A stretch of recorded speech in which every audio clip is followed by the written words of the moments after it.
In March, after a couple months of watching Sean on YouTube, I messaged him and we met up, and I offered to take him to Dollywood for the pass holder day and told him all I have to do is scan you in. You have to be with me to get in. I go, then you can go your own way. You don't even have to be with me.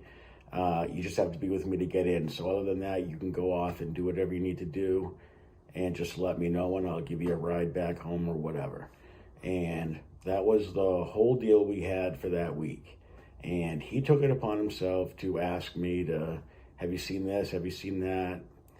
Do you want to see this or that? And he was very nice to me the whole time. And we did quite a few things. And I thought that we were building some sort of friendship. So after the week in March was over, for the next couple months before I got back down here in May, Sean texted me almost daily. We talked, through text message. He called me a couple of times. And again, it just led me to believe that we were, I guess, friends. So that was my mindset as I got here in March, that we had, built a friendship. And then on one of my last days, I get a text from him that says, I got something serious to ask you. And of course, anybody with half a brain knows that I'm about to be asked for money. I don't know if at this point he thought I was an easy mark or what the deal was. So I asked him how much money that he needed, and he said, I need whatever you can give me to help cover my rent. And I said, I lied. I said, I don't really bring a lot of cash with me or have access to cash like that. But I, at that point, made the one mistake and thought, it must be hard to ask people for money, but that's how I feel about it, that I would have a hard time doing that. But some people, and at this point I didn't know, have a very easy time trying to take advantage of people that they think that they can take advantage of. So because it had been a good week, I thought we were building a good friendship. I loaned him $200 and I told him, don't worry about paying me back. At that point, he was going to supposedly start working at Howard's again, which I'm sure people that watch his channel have heard him talk about Howard's a lot. He walked me through there in March, knew everybody in there. So it seemed reasonable. So I gave him $200. I said, don't worry about it. So I got here in May, and I didn't mention anything of the money. Just like I said, basically, once you give somebody money that needs to borrow money, it means their financial situation isn't that great to begin with. So you can never count on getting borrowed money back. You just have to assume that it's gone.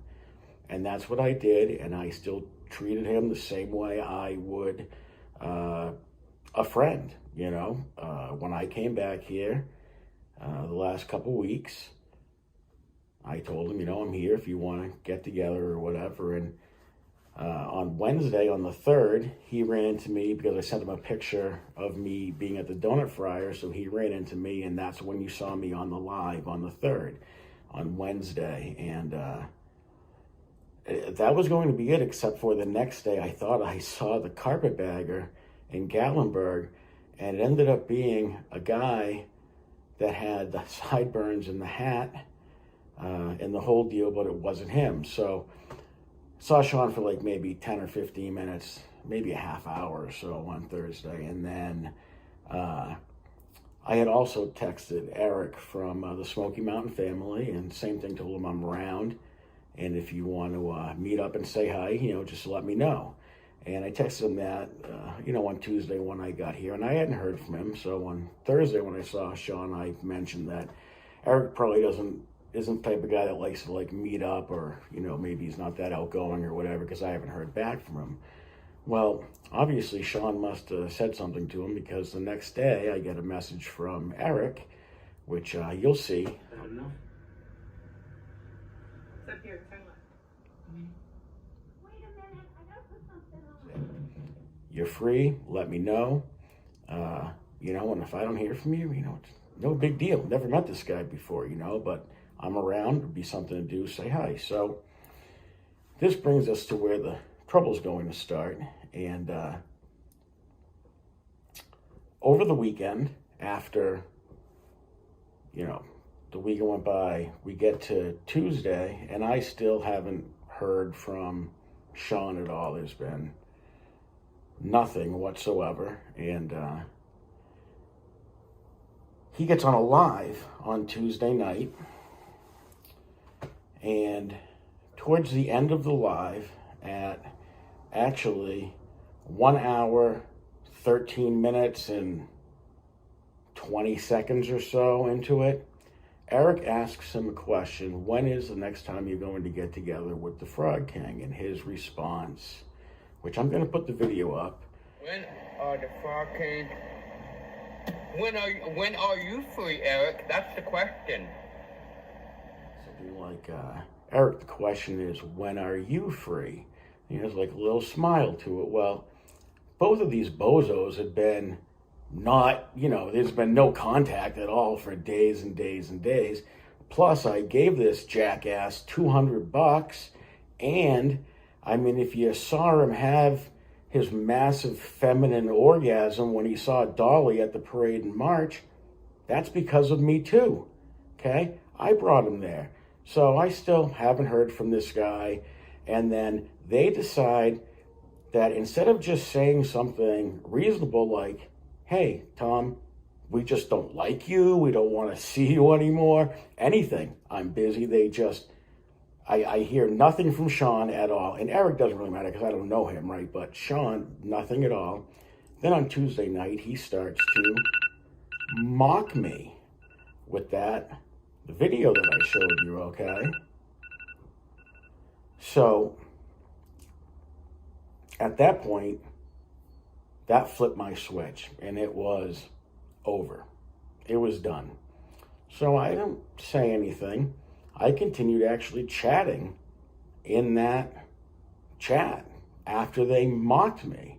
So I'm sure that they think that they're getting away with this, and I'm some fucking moron that they can just make fun of, and Sean can just completely ignore like that. Well, that's fine. I've been down here for a year without, vacation 4 times without seeing either one of these people. I have fine time on my own. So it gets to Friday. I'm leaving the following Tuesday. So I text Sean and I say, time for you to give me the $200 back. Okay? If you're going to ignore me, mock me like that, I'm going to get my money. We're obviously not friends, and we're going to finish the situation up. Well, of course, when you ask a broke person for money, where is he going to get this money from? Not Howard, that's for sure. That is for certain. Okay? They're not going to say anything, so I don't hear from him again. Saturday, Sunday, now Monday, I'm at Dollywood, and I ran into those people where you saw the I'm broke shirt, and people taking Jack inhibitors. I hadn't even thought about making that post yet, but I made the post in the afternoon, and then I got in my car to take a ride, and I'll put the post up here for anybody who hasn't seen it. Well, wouldn't you know, I got 13 text messages in a row from Sean. Ran the gamut of emotions from anger to pity to confusion. Okay, everything. Just everything. Every typical guilty person reaction. Well-known attorney in town. So since you read the ledger every day, you had to have seen my client's face before. Objection. Eyewitness testimony. Nothing further. Well, yes, it could be him, but the fact that he's sitting a few Gotta get the results in. Not so fast. So, of course, I'm sitting in Pennsylvania now. It's Wednesday afternoon. He never paid me. He says, I'll give you PayPal. Well, you know what? I handed you $200 in cash. I don't have PayPal. You've just ignored me for 2 weeks on top of the fact that you owed me money, and decided, instead of just being a decent person, that you were going to mock me with your buddy.